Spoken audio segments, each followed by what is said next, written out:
One of my favorite stories that really taught me something about truth was a story about Ignatius, who was the bishop of Antioch way back in the early days of Christianity.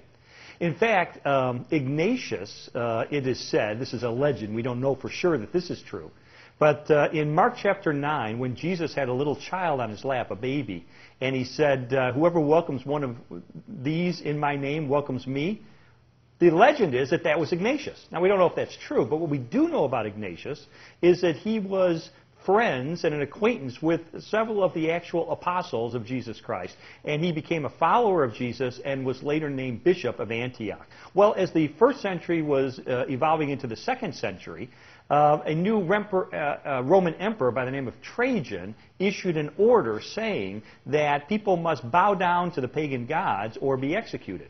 And so he happened to be traveling in the area called Antioch, and he heard about this guy Ignatius, who refused to offer sacrifices to the pagan gods. And he had him brought before him. He found him guilty of being a Christian, and he ordered him taken in chains to Rome, where he would be put to death in a violent way. He'd be torn apart by the wild beasts in the Colosseum for the entertainment of the crowds. Now, just pause right there and ask yourself, would not that be an incredibly clarifying moment in a person's life? I mean, if you were Ignatius, wouldn't you want to be absolutely sure of the bedrock of what you knew to be true before you allowed yourself to be put to death in this horrendous way for your faith? Well, that's true of Ignatius. In fact, he wrote 7 letters on this long journey back to Rome to be put to death. And as I read those letters, what struck me was how Ignatius would always drill down to that which he absolutely knew to be true. In fact, he said Jesus was really and truly born. In fact, he kept repeating those words, really and truly. He said Jesus was really and truly born. Jesus really and truly was baptized by John. He really and truly performed miracles. He was really and truly crucified. He said, not in appearance, not in imagination, not in deceit. He really was crucified. He really and truly was laid in the tomb of Joseph of Arimathea.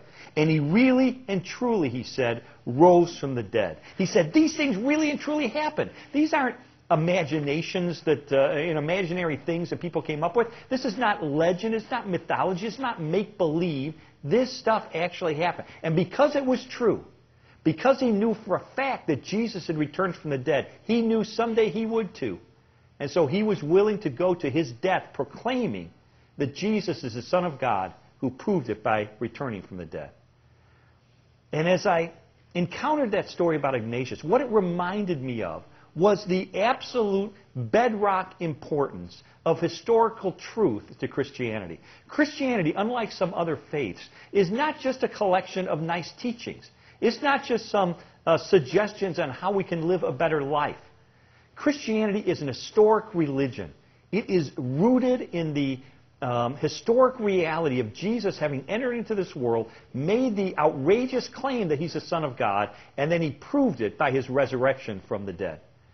And as I think about Ignatius, who himself personally knew the apostles of Jesus, knowing for a fact what actually had occurred in that first century, willing to go to his death as a result, I think, you know what?